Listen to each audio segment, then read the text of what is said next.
Bueno, Claro que sí, gracias, doctora. sí, Muy muchas buenas gracias, tardes, maestra. apreciables alumnas y alumnos. Es un placer en esta ocasión dar inicio con la primera sesión virtual de nuestra materia Derecho Mercantil 2. Y en ese mismo sentido, si ustedes me lo permiten, vamos a iniciar ahora de nueva cuenta con la disertación de todos los temas que corresponden a nuestra unidad número 1, que es aquella que de manera muy puntual se los compartí dentro de nuestra plataforma institucional y que ustedes también pueden validar en cuanto a la información que tienen a la mano y que en ese mismo sentido, bueno, esta, si se dan cuenta, corresponden a la unidad en cuanto a nociones generales del derecho mercantil. Al hablar de las nociones generales del derecho mercantil, tenemos que iniciar propiamente acerca de una definición de lo que es la cuestión económica del crédito, luego entonces la conceptualización jurídica, ir viendo todas estas etapas evolutivas por las cuales va pasando la economía, porque recordemos que a la par que evoluciona el individuo, a la par van evolucionando las necesidades que el hombre tiene dentro de una sociedad y conforme estas exigencias que nosotros mismos nos vamos creando o que también la propia colectividad nos va haciendo crear necesidades cuando realmente no lo son, pero el hombre tiene ya sea que trabajar para poder cubrirlas o también que generar unas deudas, ¿no? Y estas deudas se van a ver materializadas mediante créditos. Y estos créditos, bueno, también fueron evolucionando porque en un principio se otorgaba a partir del empeño de la palabra. Como no existía un cumplimiento en cuanto a esta obligación, pues entonces se vio la necesidad de plasmarlos a partir de documentos que le dan la nominación de títulos de crédito. Y que estos títulos de crédito, de manera muy puntual, nuestro derecho positivo mexicano los adopta para que nosotros, cuando nos encontremos independientemente de las partes, ya sea deudor o acreedor, podamos exigir una obligación o por el contrario, exigir la devolución del título de crédito porque ya hemos cumplido a cabalidad nuestras formas de pago. Entonces, se vio la necesidad de crear una ley en específico que se le denomina Ley General de Títulos y Operaciones de Crédito, que es aquella que va a ser el documento base o el soporte legal base en el que nosotros como juristas vamos a fundar y motivar nuestros escritos de demanda cuando querramos invocar ante una autoridad jurisdiccional el reclamo de un derecho, ¿verdad? Ejemplo, ¿no? Te suscribí a ti, se me ocurre, Lisbeth, ¿no? Te presté 50,000 pesos y me firmaste un cheque, ¿no? Es una letra de cambio en su modalidad de, perdón, de pagaré, ¿no?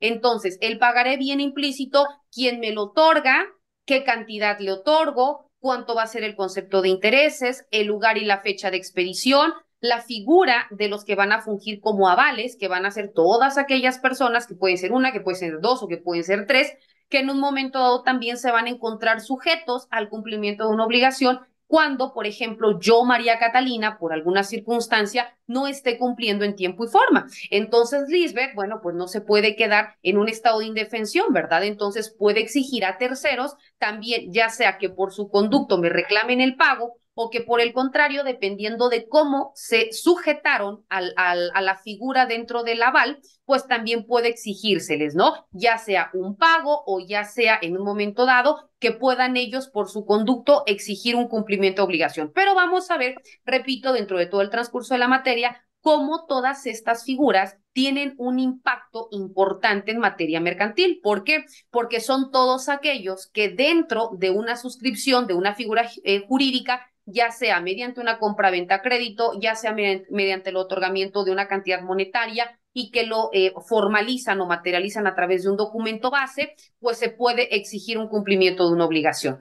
Cuando nosotros exigimos ante una autoridad o acudimos ante una autoridad jurisdiccional a reclamar el pago de esta obligación, ejemplo, si estamos en San Cristóbal de las Casas, vemos que existen juzgados y hay específicamente algunos que son netamente juzgados en materia civil y familiar, otros que son meramente mercantiles, pero al menos en San Cristóbal se encuentran subsumidos, es decir, se denomina juzgado civil y familiar, o en este caso también le corresponde conocer y resolver en materia mercantil. Si en este caso, Lisbeth, yo le firmo un cheque, perdón, un pagaré, y yo no le pago, entonces dentro del tiempo comprendido, ojo, cada título de crédito tiene una temporalidad para poder exigir el cumplimiento de una obligación. No es que porque ya tiene Lisbeth un pagaré, pueden pasar 10 años y yo no le pago y hasta en el año número 11 Lisbeth va a acudir a reclamarlo. No. Por ejemplo, el pagaré tiene esta temporalidad de 2 años. Si en 2 años yo no le pago a Lisbeth, pasan estos 2 años y si Lisbeth quiere acudir ante una autoridad jurisdiccional, le va a decir, por ejemplo, la jueza Diana, Lisbeth, yo no dudo de que tu título de crédito sea fidedigno, pero yo no le puedo exigir a María Catalina que te pague porque jurídicamente hablando, tu derecho prescribió, es decir, tenías el derecho, pero yo no puedo, o sea, Diana no me puede exigir que yo te pague porque ya pasó su temporalidad, es decir, ya prescribió tu derecho. Si yo te lo pago de buena manera, pues qué bueno, ¿no? Por Lisbeth. Pero si yo ya no te pago porque me asesoré con Wendy y Wendy es experta en mercantil y me dice, bueno, pues si tú quieres pagarle, págale. Pero si ya pasaron los 2 años, ya no te puede exigir un cumplimiento de pago porque el documento base ya feneció, ya prescribió su derecho a hacerlo valer. Entonces, aunque tú le hagas como le quieras hacer, ya no me puedes obligar, ¿verdad? Entonces, es muy importante, Siriana, adelante.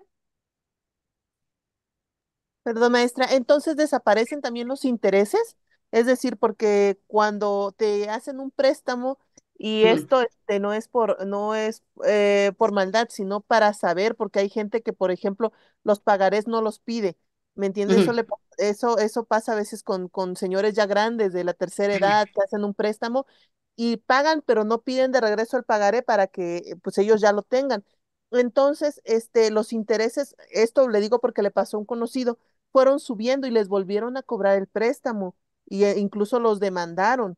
Fueron subiendo durante medio año. El préstamo únicamente era para 15 días, pero como nunca les entregaron los pagarés, nunca dieron por pagado ese préstamo. Entonces ese es el detalle. los Ok, intereses van subiendo y de esto se aprovecha la gente. Entonces, si pasaran los dos, si ellos, los señores, hubieran dejado pasar los 2 años, pues que hubiera sido lo más conducente, lo más apropiado, porque ellos ya habían pagado, entonces ellos ya no les pueden cobrar ni el préstamo ni los intereses que se generen. no, ojo, de manera genérica, el título de crédito mediante su modalidad de pagaré tiene esta temporalidad de 2 años. Pero existen casos, por ejemplo, te pongo un ejemplo, ¿no? Se me ocurre la caja Don Bosco, ¿no? Para entrar en detalles y espero no herir susceptibilidades, ¿verdad? Bueno, ejemplo, la caja Don Bosco, ¿no? Te otorga 500,000 pesos, se me ocurre, no sé, pero te lo da a 5 años, se me ocurre. Tú firmas un documento base, que es el pagaré, pero tú dices, bueno, pero la maestra nos dijo que son 2 años y si no, ya ni le pago, ya no me puede exigir un cumplimiento de una obligación porque la maestra Catalina me lo dijo. Sí, ojo, de manera genérica. Pero también existen casos, recordemos que en derecho existen lo que se conocen como casos de excepción. Y estos casos de excepción son de manera específica cuando aparejado a tu documento base existen algún tipo de especificidades entre las partes que de común acuerdo van a convenir, ya sea en cuanto a tiempos o en cuanto a formas de pago. Por ejemplo, que yo convengo contigo, Diana, yo te voy a pagar los primeros 3 meses en especie porque no tengo dinero. Entonces, yo te voy a pagar, se me ocurre, cada 15 días 3,000 pesos, ¿no? Se me ocurre. Pero como no tengo el dinero, pero tengo un rancho, entonces ahí yo tengo, no sé, frutas, verduras, animales, etcétera, y tú de todos modos lo vas a gastar porque lo consumes, ¿no? Entonces me dices, bueno, maestra, usted págame eso en especie y yo lo voy a tener como si me lo hubiese usted otorgado en efectivo. Entonces, son especificidades que las partes acuerdan y que también la ley te dice, siempre y cuando las partes hayan convenido, entonces se hace válido, pero no nada más de manera verbal, porque así yo puedo decir una cosa y tú puedes decir otra. ¿Cómo nos vamos a obligar? Entonces se adjunta tu documento base un contrato o un convenio donde mediante cláusula se señala, cláusula primera, Juanita Pérez González en su calidad de deudora o Juanita Pérez González en su calidad de acreedora, ¿no? Dependiendo. Recordemos que los títulos de crédito da cabida a dos personas jurídicas, uno que es el deudor y el otro que es el acreedor. El acreedor es la persona que otorga el dinero o que otorga la especie, ¿no? Por ejemplo, yo voy a Coppel y saco una computadora. ¿Quién es el acreedor? La tienda Coppel, porque me da el objeto, porque el crédito no nada más es en cuanto a una cantidad líquida, el crédito también es en especie o en objetos inmuebles, ¿verdad? Entonces, aquí también se puede dar en ese sentido. Ahora bien, existe o tiene que existir otra figura jurídica que se le denomina ¿quién? Deudor, que es la persona que se compromete al cumplimiento de una obligación, ¿ok? Bueno, entonces, regreso. Así como aquí se están comprometiendo una forma de pago, así como hace rato te decía, o como el ejemplo que tú me dices, yo puedo dejar que pasen los 2 años. Si no especificamos todo esto, por supuesto. Y si no te exigen un cumplimiento de pago, por supuesto. Pero ¿qué es lo idóneo? Cuando no se te exige, por supuesto que antes de los 2 años, la persona que funge como acreedor puede demandarte en la vía jurisdiccional, en este caso ante el juzgado civil, mediante un juicio ejecutivo mercantil. Y en el juicio ejecutivo mercantil iniciará su demanda precisamente para exigir el cumplimiento de pago y va a presentar el documento base de la acción, y el documento base de la acción se denomina pagaré. Y ahí obviamente se le tendrán que otorgar todo aquel incidente, así se le denomina, o toda aquella plantilla donde se va haciendo la sumatoria de los intereses que generaron, porque tú vas a pedir la suerte principal más lo accesorio. La suerte principal es la cantidad que tú prestaste, ejemplo, 500,000 pesos. Y los accesorios es todo aquello que genera por interés. Y recordemos que hay interés normal y hay interés moratorio. El interés moratorio es aquel que se le denomina por día posterior al pago que tú debiste haberlo realizado. Entonces es lo que se le conoce como interés más interés. Si diario tú pagabas 50 pesos de intereses y tú lo ibas a pagar hoy, 8 de febrero, y resulta que no lo pagaste el 8 de febrero y lo pagas el 9 de febrero. Entonces, por ese día que pasó ya no vas a pagar 50 pesos, quizás vas a pagar 65 pesos, porque era lo que debías más el interés moratorio por el día transcurrido. Entonces, por eso cuando se hace el juicio ejecutivo mercantil, tú presentas tu documento base de la acción, presentas también toda la narrativa como una demanda completa donde vienen tus hechos, cuándo lo dieron, quiénes lo dieron, cómo lo firmaron, etcétera, todo lo que tú quieras narrar.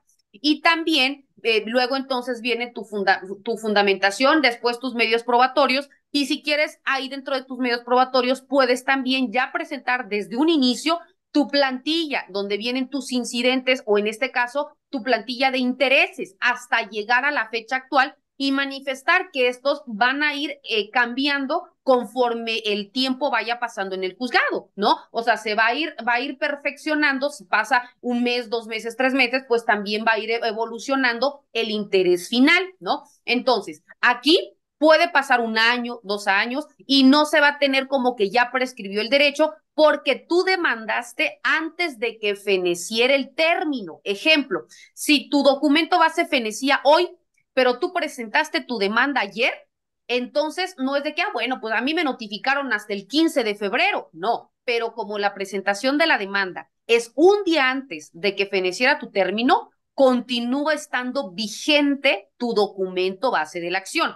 Este tiempo es únicamente si no acudes ante ninguna autoridad durante este lapso de tiempo, entonces ahora sí, ya no podrás acudir. Pero si antes de este tiempo tú sí presentaste, sí puedes exigir el cumplimiento de una obligación. Ahora bien, es importante también señalar que por eso, cuando ustedes estén representando a sus clientes, también les indiquen que cuando exista este cumplimiento de pago, forzosamente, incluso nuestra propia ley nos lo dice. Si nosotros leemos nuestra Ley General de Títulos y Operaciones de Crédito, nos dice que para derechos y obligaciones de las partes que suscriben un título de crédito, es importante que al momento que se esté materializando el pago, exista un documento que se denomina recibo, ¿no? Incluso nosotros podemos ir a la papelería y compramos, ya está vienen hechos, ¿no? Así como vienen ya hechos los pagarés, nada más para llenar los espacios en blanco, así vienen los recibos. ¿Para qué?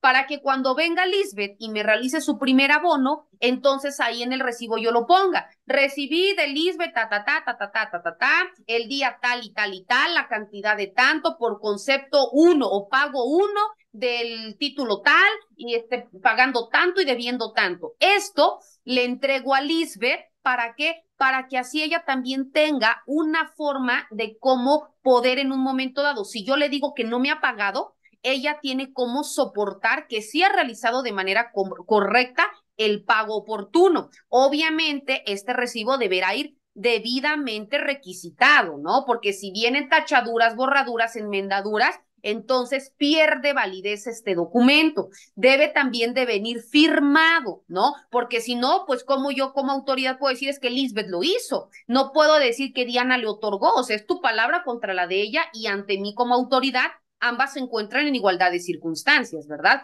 Entonces, por ello se dice, cualquier documento, no únicamente el recibo, cualquier documento base que en este caso sirva como medio fehaciente para emitir un resolutivo, debe venir con todos los requisitos que la propia ley señala. Y ahí nos dice capítulo tal del cheque, capítulo tal del pagaré, capítulo tal del tal, ¿no? O sea, nos viene y nos indica cuáles son los requisitos, cuál es la temporalidad, qué figuras deben aparecer, ¿no? Cómo se puede dar el endoso, porque también existe el endoso simple, el endoso en propiedad, el endoso en procuración, y es cuando se puede dar, si puede endosarlo el deudor, si puede endosarlo el acreedor, o sea, cuándo sí y cuándo no, y bajo qué especificidades te lo indica. Entonces, todo esto, nosotros como juristas, y más si nos especializamos en materia mercantil, tenemos que tener así. ¿Por qué? Porque estos lineamientos son los que nos van a permitir exigir un cumplimiento de pago. Ahora, como nos decía Diana, que creo que ya se desconectó, en cuanto a la forma de exigir el cumplimiento de pago. Sí pueden exigir el cumplimiento del pago, sí pueden exigir en un momento dado el monto de los intereses o el retroactivo o que se vaya acumulando a la cantidad principal, sí, si en un momento dado lo hicieron valer antes de que feneciera el término. ¿Por qué? Porque se encuentra durante esta temporalidad que la propia ley te señala para que puedas invocar este derecho, porque recordemos, tanto el deudor como el acreedor tienen derechos y tienen obligaciones, ¿no? Entonces, dependiendo cada postura, es como nosotros podemos exigir un cumplimiento de pago. Bueno, ahora, ya nos fuimos muy adelante cuando estamos hablando de los títulos de crédito, porque debimos haber iniciado por lo primero, ¿no? Que es en donde nos dice que es un crédito, su conceptualización económica, su conceptualización jurídica, y bueno, entonces vamos a partir pues de esto. Cuando nosotros hablamos, apreciables alumnas y alumnos, del crédito, ¿qué es el crédito o por qué es tan importante el crédito? Bueno, primero vamos a identificar que el crédito es una operación financiera. ¿Por qué una operación financiera? Porque es aquella en donde obliga a las partes que se van a comprometer, una, a entregar ya sea un dinero o una especie, que se tiene que comprometer a entregarlo de manera literal, y la otra que se compromete a recibirlo, pero también a pagar la cantidad que te están otorgando más el accesorio que las partes convengan. Aquí no hay una forma establecida, es decir, no todo te dice te van a cobrar un 5%, un 4%, un 3%, por eso cada una de las tasas son diferentes porque la ley te dice, tú como acreedor puedes requerir el interés que quieras, falta con que la otra parte lo acepte. En el momento que las dos convienen, yo no puedo decir que es muy bajo, yo autoridad, o que es muy elevado, porque los dos manifestaron su consentimiento o voluntad.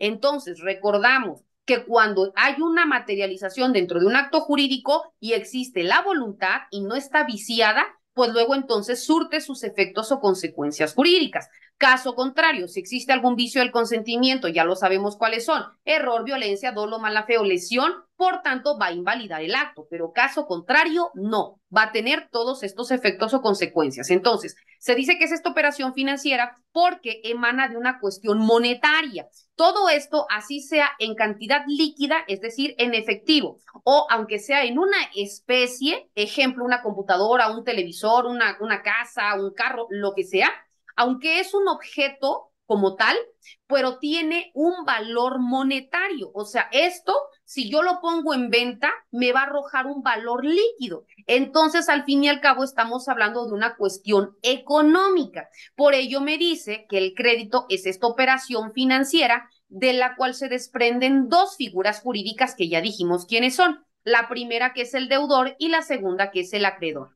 Deudor, como su nombre lo dice, la que suscribe la deuda, la que se compromete a un pago en un tiempo y durante un espacio determinado. Y el acreedor es aquella persona que otorga y quien a su vez tiene la facultad de poder exigir un cumplimiento de pago. También cuando nosotros hablamos de la figura jurídica, nos dice Diana que se fue su luz. Ok, no hay ningún detalle.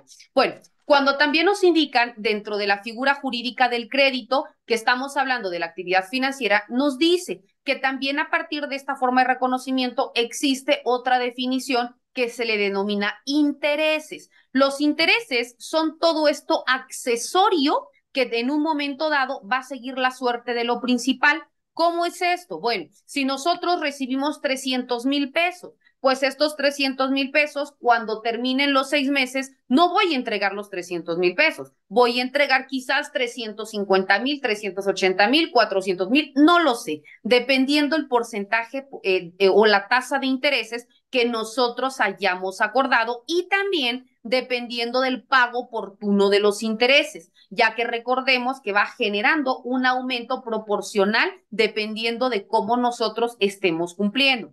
También cuando nosotros hablamos del crédito, nos dice que por qué impacta de manera específica en la economía. Bueno, pues algunos autores indican que en economía el crédito también representa un cambio que va a actuar durante un tiempo y durante un espacio en particular, como les comentaba al principio, porque así como nosotros vamos evolucionando, las necesidades que tenemos pues también van a la par. Ejemplo, ¿no? Antes quizás no era indispensable o no era necesario andar con un teléfono celular, ¿no? O quizás nada más me servía para recibir llamadas y enviar mensajes. Ahora, bueno, pues ya necesito que tenga una camarita por si tengo que hacer una videollamada, ¿no? O ahora mucho más si estoy estudiando en línea o si soy docente en línea, porque para poder tener una clase, pues quizás no tengo una computadora o no tengo un teléfono, necesito, pero repito, ya es una necesidad. Y esta necesidad que antes no lo era, fue cambiando conforme el tiempo fue pasando. Antes, con que tuvieras tu teléfono y le pusieras una recarga, ya era importante, pero después empezaste a utilizar más megas y comprar un paquete o comprar un plan o pagar un plan o qué sé yo, ¿no? O sea, tus necesidades cada vez son distintas, ya sea porque realmente lo necesitas o por el contrario, porque la misma colectividad o el mismo marketing te va haciendo la idea de que necesitas estas cosas para poder tener esta satisfacción o esta vida más holgada. Pero todo eso, ¿qué va haciendo? Que empieces a generar una mayor derrama económica, porque lo que antes cubrías con cierta cantidad, ahora ves que eso ya no te alcanza, además de que los precios cada vez se van elevando, pero ahora vemos que también en ese mismo sentido tus necesidades o lo que tú pretendes, pues cada vez está siendo mayor, ¿verdad? Entonces, todo eso que genera que en muchas ocasiones lo que tú percibes como ingresos no sean proporcionales a tus gastos y eso conlleve a que tú empiezas a generar estos tipos de crédito o adquirir las famosas tarjetas de crédito, que son aquellas en donde te venden la idea de meses sin intereses o que te manejan tal promoción o tal otra promoción, pero sabes que aunque te congelen todo el año, cada año tú tienes que pagar por la membresía de portar esa tarjeta. Entonces, sabes que aunque no pagues por sacar X producto, sí te va a generar un costo por el simple hecho que tengas este plástico, ¿no? Incluso aunque ni lo uses, sabes que al año tú lo tienes que pagar por si quieres volver a renovar esta mensualidad, ¿no? O lo que pasa, por ejemplo, con la tienda Sam's, ¿verdad?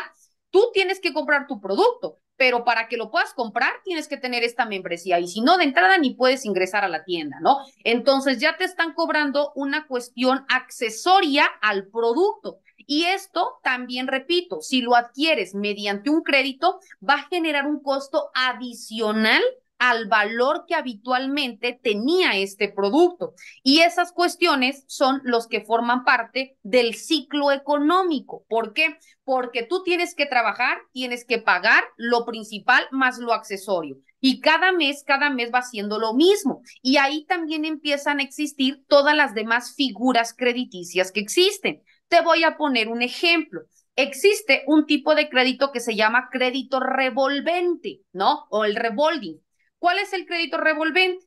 Es aquel, por ejemplo, yo le otorgo a Wendy el préstamo de 300,000 pesos. Entonces, incluso si yo, institución bancaria, ¿no? Institución bancaria Patito, se me ocurre. Ah, ok. Descarga Wendy la app de la empresa Patito, ¿no? Y aquí te va a decir, Wendy debe 300,000 pesos. Pago en enero, se me ocurre 15,000 pesos. Pago en febrero, 15,000 pesos. Pero así como te va diciendo cuál es tu saldo o salda usted con tal, aquí también te va a ir diciendo cuánto vas pagando y abajo te va a ir diciendo ¿cuánto tú puedes volver a pedir? Porque el tope que Wendy tiene son 300,000 pesos. Entonces, cada vez que Wendy abone a su cuenta, disminuye su cantidad, pero va aumentando su crédito revolving o el crédito revolvente, porque es esta cuestión circular que emana del ciclo económico. Es decir, si tú ya pagaste 50,000 pesos, tu deuda es de 250,000, ahora tu crédito son de 50,000 pesos. ¿Qué es lo que yo como banco quiero?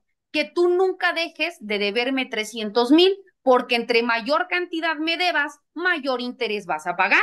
Entre más va disminuyendo tu crédito o tu deuda, pues menos van a ser los intereses. Entonces mis utilidades, pues cada vez van a ir disminuyendo. Y como yo para otorgarte estos 300,000 pesos de manera anticipada, tuve que haber hecho una investigación, ¿no? Si no estás en buró de crédito, cuál es tu solvencia económica, etcétera. Entonces yo ya sé que tú sí puedes pagarlo. Por eso a mí me conviene que existan estos créditos revolventes para que tú siempre estés en un constante endeudamiento conmigo y exista en mayor concentración este equivalente o este aumento de capital, ¿verdad? Porque siempre va a existir esta deuda constante, ¿no? También existen otros tipos de crédito que se le denominan como créditos de consumo. ¿Cuáles son estos créditos de consumo? Sencillo, como su nombre los dice, son todos aquellos créditos que únicamente se te da la cantidad, pero para que tú los utilices en algún gasto que tenga que ser, por ejemplo, en despensa o que tengas que ir a pagar tu agua o tu luz, o sea, cantidades específicas. Te voy a poner un ejemplo. Todas las personas que trabajan a nivel federal, no sé si aquí hay alguien que trabaje a nivel federal, cada año les entregan o hace 2 años empezaron a utilizar estas famosas tarjetas TOCA. No sé si las han escuchado, ¿no? Bueno, estas Sí. tarjetas, ok, bueno, ves estas tarjetas TOCA. En teoría te lo dan como una forma o como un bono o como una canasta navideña, etcétera. Pero van siendo de manera paulatina todos aquellos pequeños descuentos que te van haciendo por tu trabajo durante todo el año y que al cabo del año te dan un concepto, si mal no recuerdo, fueron este año de 14,100, algo así. Entonces, ¿qué te dice? Te dan esta tarjeta, pero no te dice gástalo en lo que tú quieras, ¿no? Qué bueno fuera que te lo depositaran tus 14,000 en efectivo y tú lo gastaras en lo que a ti se te diera la gana, ¿verdad? Pero ¿qué te dice? No, aquí están tus 14,100 y te mando la lista de las empresas en donde tú puedes comprar porque no son en las que tú quieras. ¿Y a qué te está obligando? A que únicamente, por ejemplo, si te digo tal empresa, pues ya sabes que esta empresa únicamente te vende comida o que esta empresa únicamente te vende medicina, ¿no? Que bueno, sabemos que el ser humano, ¿qué es lo que sí o sí tiene que consumir? Pues alimento, ¿verdad? Pero qué tal que de principio de cuentas tu necesidad no es esa, ¿no? Dios no quiere alguna enfermedad y tú tienes que pagar una cirugía o algo, ese dinero pues te es más útil destinarlo para otra cuestión. Pero bueno, aquí es como de manera literal este tipo de crédito que se le denomina consumo, ¿verdad? Porque ya te dice que únicamente vas a poder gastarlo o canjearlo únicamente en gastos que tengan que ver como consumo, ya sea para alimento, ya sea para pago de servicios, pero que sean enfocados en ese sector. Entonces se dan cuenta, apreciables alumnas y alumnos, que todo esto va enfocado ¿a qué? A un movimiento económico. Por eso, si se dan cuenta, al principio decíamos que el crédito es todo aquello que tiene que ver con una actividad financiera, porque se encarga de regular cómo existe este estado de necesidad dentro de nosotros como sociedad en un tiempo y en un espacio, porque no es lo mismo lo que ahorita necesitamos a lo que necesitábamos hace 10 años. Y no va a ser lo mismo lo que ahorita necesitamos a lo que nuestros hijos en 10 años necesiten. Entonces, cada vez esta forma de necesidad va a ir cambiando y los créditos pues también se tienen que ir adecuando a este tipo de circunstancias para poderlas luego entonces satisfacer. Vemos también que cuando nosotros hablamos del crédito, este tiene sus orígenes a partir del latín que era creditius. Creditius no es otro significado que la confianza, ¿no? ¿Por qué emana de la confianza? Porque cuando se empieza a otorgar este otorgamiento de dinero, o que no era dinero, eran en especies, ¿no? Te otorgo, no sé, se me ocurre este costal de papas, porque todo esto se da al principio a la par de la economía o de la agricultura, que era a través de la siembra y la cosecha. Entonces, yo necesito comer, denme, no sé, un costal de papas, perfecto. Entonces, yo me comprometo a darte este costal de papas más 2 sandías, no lo sé. Entonces, ¿yo cómo me comprometía? A través del empeño de mi palabra. Y esto era propiamente la confianza. Por eso, repito, creditium es, en otras palabras, significa confianza, que es precisamente el arte de otorgar o de creer en la palabra de otra persona. Y en ese mismo sentido, bueno, existía una persona que otorgaba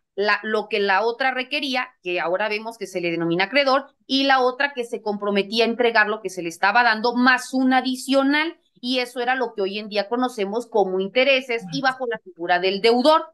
También hemos visto que cuando nosotros estamos hablando de los tipos de crédito, bueno, estos tienen diferentes tipos o criterios o clasificaciones. Algunas de estas pueden ser tomando en cuenta la forma en cuanto a su temporalidad o duración. Por eso sabemos que existen créditos de corto, de mediano o de largo plazo. Cuando hablamos de créditos de corto plazo, como su nombre lo dice, son aquellos que se deben de cumplir en un periodo de tiempo pues lo más rápido posible, y son aquellos que no exceden de un año. Cuando hablamos de los créditos de mediano plazo, son aquellos que tienen una temporalidad de 1 hasta menos de 5 años para que se extinga el cumplimiento de la obligación.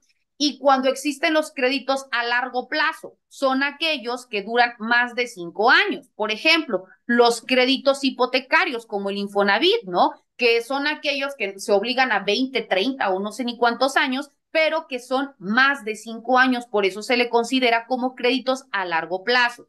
También existe otra clasificación de los créditos tomando en cuenta el tipo de respaldo. Aquí se encuentran los que son los créditos quirografarios, que son aquellos que tienen una garantía específica, es decir, que te exigen para que tenga esta certeza un aval, lo que hace rato yo les comentaba, por ejemplo, cuando hablamos del pagaré. ¿Por qué? Porque si no me paga Diana y Diana se va del país, bueno, y entonces ¿quién me va a pagar o a quién le reclamo? Ah, no, pues es que está Lisbeth, está Wendy, ok. Bueno, entonces hay por su propia naturaleza, dependiendo o específicamente señalados algunos títulos de crédito que te van a exigir esta cuestión, y por ello se le denominan quirografarios. Después existen aquellos que se le denominan prendatarios, como su nombre lo establece. ¿Por qué son prendatarios? Porque es aquel en donde para que yo te lo dé a ti como deudor, forzosamente te voy a exigir una prenda, es decir, te voy a exigir una garantía, como por ejemplo las casas de empeño, ¿no? Tú puedes ir a pedir lo que quieras, pero para que yo te lo dé, bueno, pues dame una escritura, o dame una cadenita de oro, o dame un teléfono, y voy a ver en qué condiciones está, o sea, todo esto, ¿no? No me pagas, entonces yo me cobro con la prenda, ¿no? O sea, yo no pierdo, o me pagas o me cobro, pero yo nunca voy a perder. Entonces, esto se denomina prendatario, porque emana de la prenda, del objeto con el que yo voy a cubrir o me voy a satisfacer para un cumplimiento de pago. Después vemos que también los créditos nos indican que también se pueden clasificar dependiendo la función o la finalidad que persiguen. Y aquí existen los que son créditos personales. Esto, pues también de manera literal, pues son personales porque van directamente hacia un individuo o una persona en particular. Por ejemplo, ¿no? Ahorita no sé si se dieron cuenta que Liverpool saca dentro de enero y febrero, que es la venta nocturna o el 60%, o no sé cómo le denomina, pero hay un apartado que no nada más te venden zapatos, ropa o lo que sea, sino que también te financian viajes, ¿no? Entonces hay viajes hasta con el 60% de descuento, y no estoy haciendo publicidad, porque no me pagan ni un peso. Pero ¿qué pasa con esto? Que son personales, porque ahí dice, ok, María Catalina Domínguez Nájera lo solicitó, entonces ella me lo está pidiendo a 6 meses o a 9 meses sin intereses, entonces es personalísimo porque a ella le estoy otorgando, porque ella tiene esta factibilidad, o porque ella se le otorga porque tiene esta solvencia, o qué sé yo, pero son personalísimos porque van dirigidos a un individuo en particular. Aunque su oferta esté a todos, me podrán decir, ¿sabes qué, Catalina? No procede. ¿Por qué? Porque tú no tienes esta solvencia, ¿verdad? O sea, no nada más porque lo oferten al público significa que a todo mundo le van a dar, tienen que realizar este proceso de investigación. También nos dice que existen los tipos de crédito que se le denominan, como ya dijimos hace rato, los créditos al consumo. y estos son los que se destinan a adquirir un bien de una larga duración. Por ejemplo, ¿no? Consumo, yo, como les decía, voy a Sam's o voy a Chedraui o voy a Coppel o a cualquier tienda y me compro un televisor o una computadora o un juego de sala o qué sé yo, ¿no? Son de consumo porque van dirigidos a adquirir un bien en teoría de larga duración, es decir, que me va a cubrir o me va a satisfacer una necesidad por un periodo de tiempo considerable. A diferencia que yo voy y compro una sabrita, ¿no? Se me ocurre. Entonces, el consumo va a ser inmediato. Es de consumo, pero es inmediato. Entonces, los demás objetos son de consumo, pero su duración es un poco más prolongada. También existen los créditos de estudios, que son aquellos que te financian para que otorgues, para que tú más bien obtengas una profesión o un posgrado, qué sé yo, ¿no? O sea, van a ir dirigidos a un objetivo en particular. Los créditos de empresas, ¿no? Que se le otorgan a las pymes, a las pequeñas, a las medianas o a las grandes empresas, que también en ese sentido, ¿no? Le otorgan ya sea para que lo destinen en comprar mobiliario, para que expandan sus sucursales, o porque se fue a bancarrota y necesitan recursos para que puedan, no sé, tal vez salir adelante, qué sé yo, pero va dirigido a una persona en particular como empresa. Ya no va a ser una persona física, sino ahora va a ser a una persona moral. Y para que sea una persona moral, ya sabemos que tiene que estar dada de alta, contar con un acta constitutiva, con cada uno de los requisitos que la Ley General de Sociedades Mercantiles establece dentro de su artículo 7 y de donde nos va de manera explícita indicar cuándo ya está constituida como una sociedad mercantil, ¿verdad? Entonces, este tipo de crédito pues será específicamente señalado para este tipo de sociedades. También cuando nosotros continuamos hablando de estos créditos, nos dice que estos créditos son importantes. ¿Por qué? Porque es una forma de que exista el flujo de efectivo, porque al momento que quizás no haya o haya un déficit en cuanto al consumo o quizás no haya un movimiento mayor de dinero o por alguna circunstancia no estemos importando o exportando mercancías, pero de manera directa, mediante los créditos, sabemos que aunque sea en menor parte, pero va a continuar existiendo un movimiento efectivo, porque van a haber personas que siempre estén en cuanto a cobrar, exigir un cumplimiento de pago mediante la figura del acreedor y van a exigir por la otra parte una figura que se compromete un pago de una obligación mediante la figura jurídica del deudor. Hasta aquí, apreciables alumnas y alumnas, va quedando claro porque ya me está indicando plataforma, no sé si ustedes lo están viendo, pero que esta sesión que ahorita hablamos nos queda 1 minuto con 2 segundos ya para ir cerrando esta sesión. Y eso que la iniciamos prácticamente de cero. Estamos iniciando, entonces ya me está indicando que en cualquier momento me cierra la plataforma. Hasta ahí, compañeras, compañeros, ¿alguna duda, algún comentario? Me gustaría escucharlas o escucharlos antes de que nos vaya a cerrar nuestra plataforma. Adelante, por favor. Todo claro para mí, maestra. Muy amable. Muy claro, muchas gracias, doctora. Perfecto. No, Igual, doctora, muchas gracias, todo muy a claro. ustedes muchísimas gracias. Bueno, Muchas gracias. miren, gracias a ustedes por conectarse. Si ustedes me lo permiten, ya hasta el momento que nos cierre la plataforma, si se dan cuenta, el día de hoy evolucionamos porque vimos mediante ejemplos algunos de los temas, ya vimos los conceptos económicos y jurídicos del crédito, cómo se gestan estas formas evolutivas dentro del comercio, ya vimos también de manera específica cómo se gesta una compraventa crediticia, señalando a grosso modo lo que son la función jurídica de los títulos de crédito.